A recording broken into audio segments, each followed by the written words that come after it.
Welcome to All Across History, where today we embark upon the extraordinary saga of the First Crusade, an event that not only reshaped the medieval world, but offers a captivating tapestry of ambition, faith, and the peculiar chaos that inevitably ensues when thousands of armed pilgrims decide to march halfway across the known world.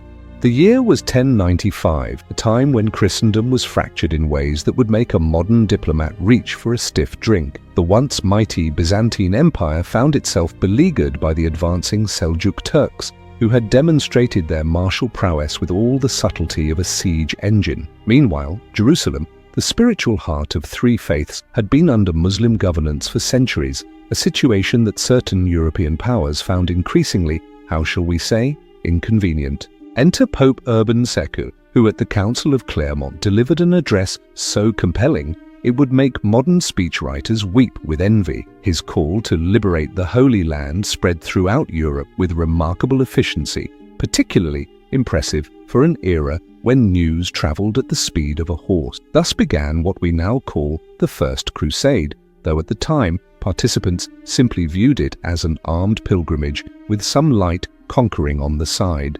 As Urban's message reverberated across Europe, thousands flocked to take up the cross with remarkable enthusiasm, a medieval equivalent of joining an expedition with uncertain accommodation, questionable food, and the distinct possibility of not returning. Among the illustrious figures who answered the call was Godfrey of Bouillon, whose piety was matched only by his battlefield acumen, and the rather eccentric Peter the Hermit, who led what became known as the People's Crusade, proving that management experience should perhaps have been a prerequisite for leading thousands across hostile territory. Of course, this holy venture wasn't solely motivated by spiritual fervour. Many knights saw opportunity for advancement, younger sons envisioned estates of their own, and merchants calculated the trade possibilities. Medieval multitasking, if you will, save your soul while potentially acquiring earthly reward.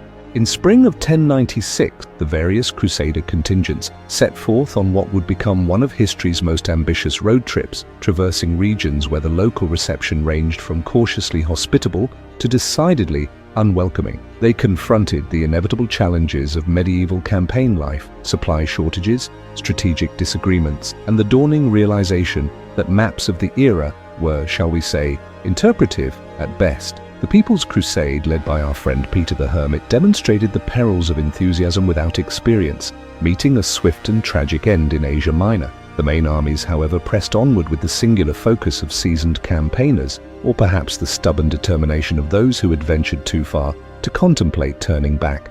At Antioch in 1097, the Crusaders encountered their first major test, a formidable city with walls that seemed to mock their initial confidence. For 8 gruelling months, they maintained their siege while battling the twin specters of starvation and disease, along with occasional sorties from defenders who were understandably reluctant to surrender their city to foreign invaders. In a turn of events that would strain credibility in fiction, the discovery of what was believed to be the Holy Lance, the very spear that pierced Christ's side, provided a remarkable boost to Crusader morale. Whether divine intervention, fortunate timing, or a superb marketing ploy to rally the troops, the subsequent assault in June 1098 succeeded in capturing Antioch. The victory celebrations, however, were short-lived, as rivalries among leaders surfaced with the tenacity of weeds in a neglected garden.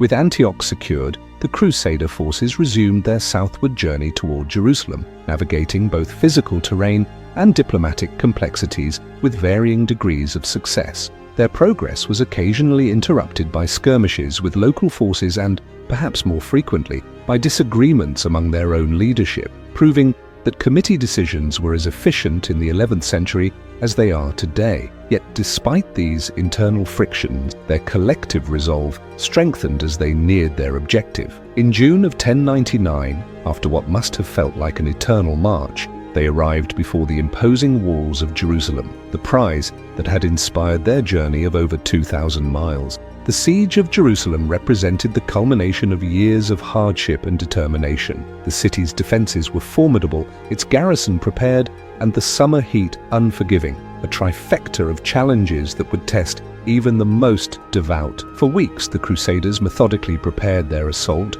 whilst grappling with dwindling supplies and the weight of expectations from both their distant pope and their own spiritual conviction. On July 15, 1099, after a coordinated assault that would impress modern military planners, the Crusaders breached Jerusalem's defenses. What followed was a conquest marked by religious fervour and martial excess, a moment of triumph that history records with both awe at its achievement and sobering recognition of its human cost.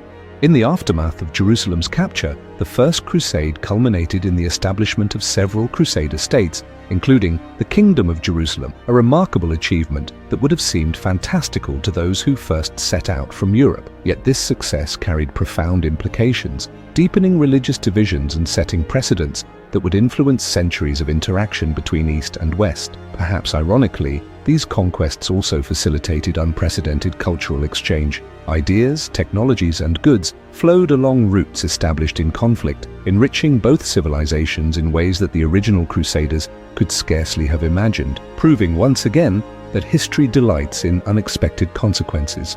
The First Crusade stands as a testament to the extraordinary complexity of human motivation, where faith, ambition, and circumstance intertwine to produce outcomes that reverberate across centuries, or should I say, all across history. Its legacy reminds us that history is rarely simple, often contradictory, and invariably more nuanced than our modern categories might suggest. Thank you for joining us on this quick journey through one of history's most momentous expeditions. If you've enjoyed this exploration of our remarkably complicated past, we invite you to subscribe and join us for future adventures across the rich landscape of human experience and all across history.